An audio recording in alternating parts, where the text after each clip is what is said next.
Բարև բոլորին։ Երբևէ մտածել եք, թե իրականում ինչ է կատարվում մոլեգնող ամպրոպի ներսում։ Դե այսօր մենք ոչ թե պարզապես դիտելու ենք, այլ դառնալու ենք դետեկտիվներ։ Մենք միասին հետաքննելու ենք մի գործ, որի գլխավոր հերոսները բնության ամենահզոր ուժերն են։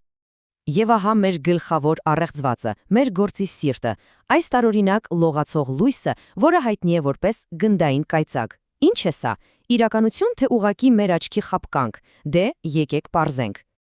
Լավ, այսպեսով պատրաստ եք, մեր դեպքի վայրը փոթորկոտ երկինքն է։ Մեր առաքելությունը գտնել ու բացահայտել այն անտեսանելի ուժերին, որոնք կանգնած են այս ամենի հետևում։ Ժամանակն է սկսել մեր հետաքննությունը։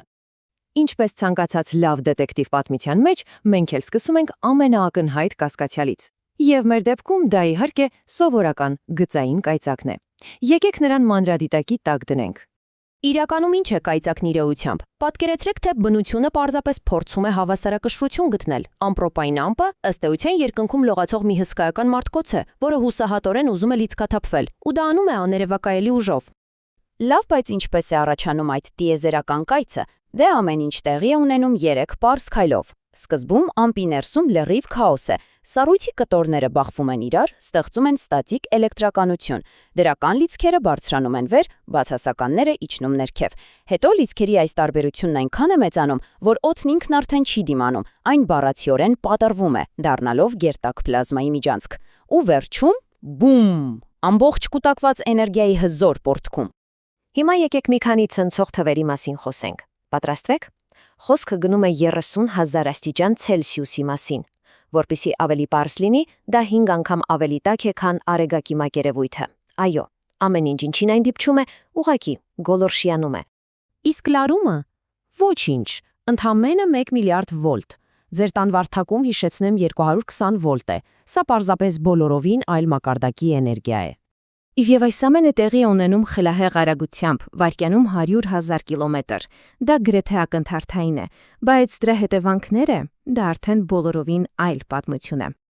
Իսկ որը դա? Դե դա կայծակի այցեքարտն է, այսպես ասած։ Այդ աննորմալ ջերմությունը շրջապատող օդին ստիպում է պայթյունի նման ընդարձակվել։ Այդ ձայնային հարվածային ալիքն էլ հենց այն է, ինչ մենք լսում ենք։ Այնպես որ դա ուղղակի ձայն չէ, դա իսկական շոկային ալիք է։ Լավ, ուրեմն մենք բացահայտեցինք մեր գլխավոր կասկածյալի գործելավոճը։ Գիտենք ինչպես է նա աշխատում։ Բայց հիմա հասանք մեր պատմության ամենատարօրինակ մասին։ Նրա խորհրդավոր հանցակցին՝ գնդային կայծակին։ Դե եկեք նայենք վկաների ցուցմունքներին, եւ հենց այստեղ է, որ ամեն ինչ դառնում է շատ տարօրինակ։ Մարդիկ ասում են, որ այն կարող է գոյատևել րոպեներ շարունակ, դանդաղ շարժվում է, կարծես օդում լողալով, կարող է պատկերացնում եք անցնել ուղիղ պատուղանի ապակու միջով, բզզոց է հանում, տարօրինակ հոտ է թողնում, ու լսեք սա, մոտակայքում գտնվող մարդիկ ասում են, թե ընդհանրապես ջերմություն չեն զգացել։ Ֆիզիկայի տեսանկյունից սա ուղղակի անհեթեթություն է։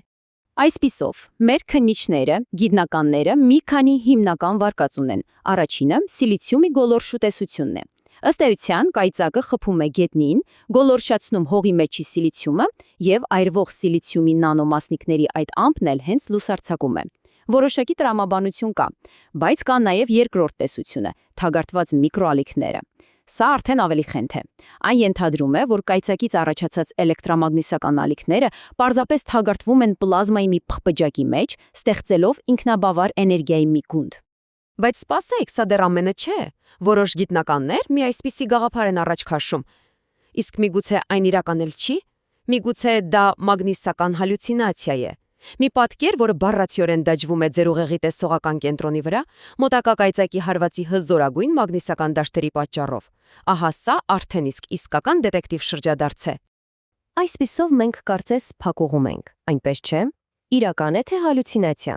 Բայց սպասեք, կա մի անտեսանելի ապացույց, մի հիմնարար բանալի, որը կապում է այն ամենը, ինչի մասին խոսել ենք։ Եվ դա էլեկտրականության ու մագնիսականության միջև գոյություն ունեցող խորը անխախտելի կապն է։ Հիշենք ֆիզիկայի պարզ փորձերից մեկը։ Լարի միջով էլեկտրական հոսանք ենք բաց թողնում, եւ մոտակայքում դրված կողմնացույցի սլաքը հանկարծ սկսում է խելագարի պես պտտվել։ Ինչու՞։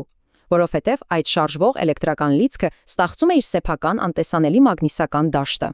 Սրանք նույն մետաղադրամի երկու կողմերն են։ Սա ֆիզիկայի անկյունաքարերից է։ Եվ ահա վճռորոշ կապը։ Եթե լարի մեջի փոքրիկ հոսանքը ստեղծում է մագնիսական դաշտ, ինչ եք կարծում, Ինչ կանի 100,000 ամպերանոց կայծակի հարվածը։ Այն ստեղծում է հսկայական մագնիսական դաշտ։ Այսպիսով, կայծակը միայն էլեկտրական երևույթ չէ, այն նաև հզոր մագնիսական իրադարձություն է, եւ այս ապացույցը, սա փոխում է ամեն ինչ։ Այն մեր փոքրիկ, տեղային հետաքնությունը հասցնում է մոլորակային մասշտաբի։ Դե եթե կայծակը ստեղծում է ժամանակավոր տեղային մագնիսական դաշտ, ինչ կարելի է ասել այն հսկայական դաշտի մասին, որը շրջապատում է մեր ամբողջ մոլորակը։ Եկեք հեռվից նայենք եւ ուսումնասիրենք Երկրի պաշտպանական մեծագույն համակարգը։ Մեր մոլորակի խորքում հալված երկաթի մի պտտվող օվկիանոս կա։ Այս շարժումը ստեղծում է հսկայական էլեկտրական հոսանքներ, որոնք էլ իրենց հերթին ստեղծում են այն հզոր մագնիսական դաշտը, որը պատում է ամբողջ երկիրը։